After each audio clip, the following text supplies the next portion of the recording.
Don, my name is Tony Gonzalez. I'm from This is Rock. But even when we are here in Madrid, I'm from Cuba. Cuba? Yes, I'm Cuban. En serio? Yes, sí, en serio. Did you were in Cuba? I've never been there, but I know that it's far away. It's far away. It's in the Caribbean island. The Caribbean island. Am I going? I might be going there in March. We are playing at Monsters of Rock cruise. Yes. It's a boat that leaves from Miami. It's 5 days in the Caribbean Ocean and then back. We played 2 times on this cruise and many bands. And I think we might be stopping at Cuba, or it was Jamaica. I'm not sure. Jamaica. Jamaica. I'm Okay, sure. you know this? Yes. Okay. Yes, I'm sure. But maybe you don't know, but Cuba is a communist country. They don't want cruisers. And if they want cruisers, they want only cruisers for very rich people, not for rockers. Yeah, you know. Okay. Okay, but we are going to start with the interview, okay? Okay. This is the interview. Hello, this is Tony Gonzalez from Made in Metal. And today we are going to talk to John Crash, who is the drummer in Heat. How are you doing? I'm awesome. It feels great to be here in Madrid. Yes. Let me tell you that Heat is coming to Spain at least twice a year, and every time playing several concerts. This happened because you like Spain, or you are touring around Europe twice a year? I think it's because we like Spain and because Spain likes us.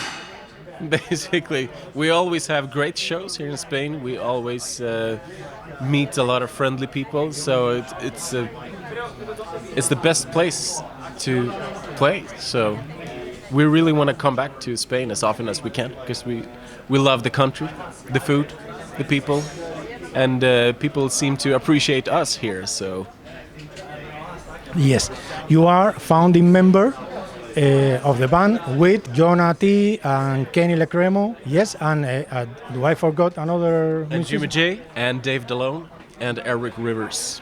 We were 6 people. We started this band in January 2007. When Kenny left the band for the first time, how did you feel? It was many emotions. It was difficult in the way that we thought that he would be in the band forever. We thought that we were the band, you know. We thought that we were gonna be together forever, and he left the band. We were like, shit.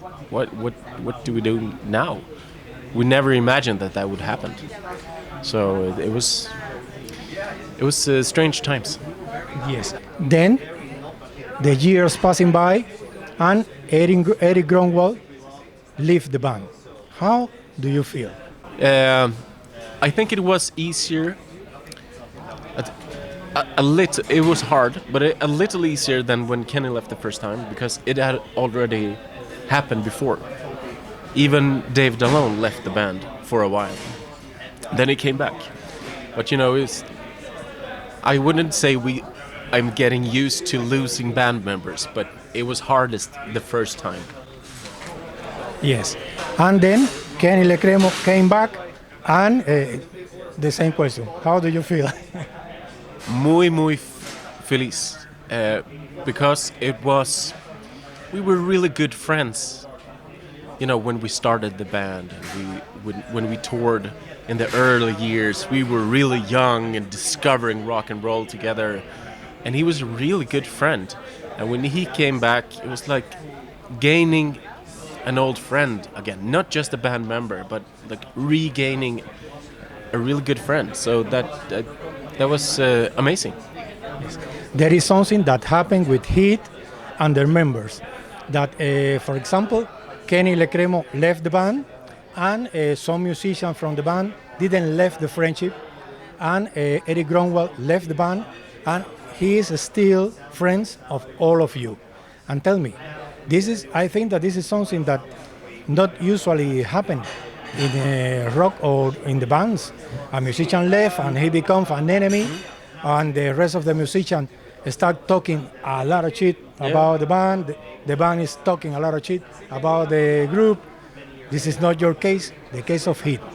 Tell me, Don, what is the advice, the recommendation that you give to this band? Yes, to keep the friendship, to keep the honor, to keep the relationship? Tell me. I don't know if I can give any advice. Maybe it's a Swedish thing. We're just very, Swedes are compared to people from Spain. We're more reserved. We don't have so much emotions and stuff like it. We keep stuff within. So maybe we don't get so upset and angry. I don't know. I don't have any advice. I don't know what to say, really. I know what you mean, and I can agree that some bands start fighting and all that, but I don't know. We're just friendly guys, I guess. If I remember this year when Force Majeure was released, I interviewed Jonah T from the magazine, but today I asked Lorenzo, please, I want to interview the drummer because I like the drummer. I came from a Latin country with very good drummers. But tell me about you. How do you feel comfortable? Do you travel with your own kit, drum kit? Well, I do that. Right now, I have my own drum kit, and it's you have to go down there and film the drums. But it's a beautiful kit. It's a Tama Star Classic, and it's got a finish that's called the Crimson Red Waterfall, and it's just beautiful. And it's a red kit, but I also have red heads, red skins on the toms, so it looks kind of special, and it sounds great. It has these Star Classic hyperdrive toms, so the toms are a bit more shallow, but it's like pressing the loudness button. They sound really loud, and it's not a lot of tone, like it's just poof, and I like that. And I have double kick drums, but I have a double pedal. I don't have two single pedals. Don't tell anyone. No. It's normal. Yes. And it feels great to be playing with my own kit here in Spain. Is the drum kit on the stage now? Yes. So Crazy Licks is going to play with your drums? Yes. So how is this beautiful drum and you give it to Crazy Licks? As I told you, we are friendly guys. No. Did you see it? No, yes, but let me tell you, look like amazing, but look like expensive. It was expensive? Was it expensive? It's considering the amount of drums you get, I think it's well worth the money. Perfect. And tell me, when the bands write the songs, did you fall part of the writing process? Yes, I have been traditionally or historically on most records, but lately I have had two beautiful little angel daughters that take a lot of time and night sleep. So it's been I haven't put as much time into that as I have done like through the years lately. What I was trying to discover is if when you go to the studio, the Jonah and the rest of the brothers tell you this is the song and this is the drum part, or they give you an opportunity to create the rhythm or the breaks or things like that. Oh, I'd say it's quite open, but sometimes if someone has a clear idea, like this is how I imagine the drums to be, I'm not. I listen to them. I mean, I respect that. It's not like I want this and I want this. It's like I get it. I can play the way you want. That's fine. But if I really feel like this doesn't fit, I don't want to play this, I'm gonna say it. No. Mostly it's. I can do whatever I want, mostly. Perfect. And I just have to say, we started this band 2007.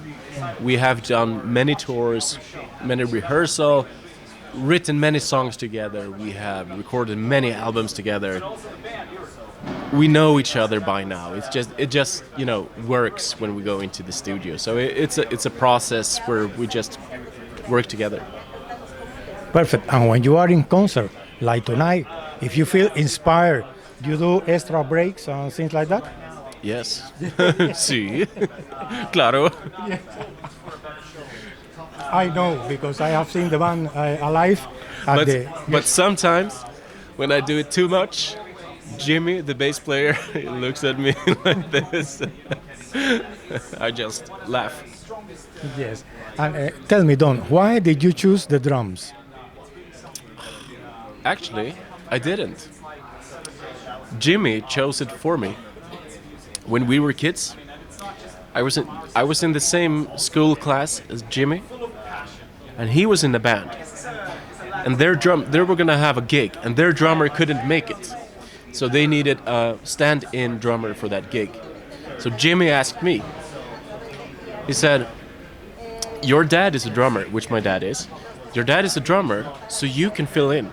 I was like, "Yeah, but I'm not a drummer. I can't play drums. I have never touched the drums." Are you serious?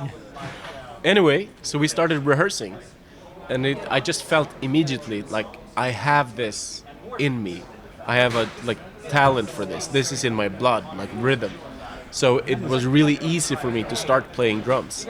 And then that show never happened, but eventually I joined Jimmy's band, and there we go. So it was kind of Jimmy's fault that I started playing drums. Did you inherit a part of the drum kit from your father, who is a drummer? Yes, because he always had a lot of.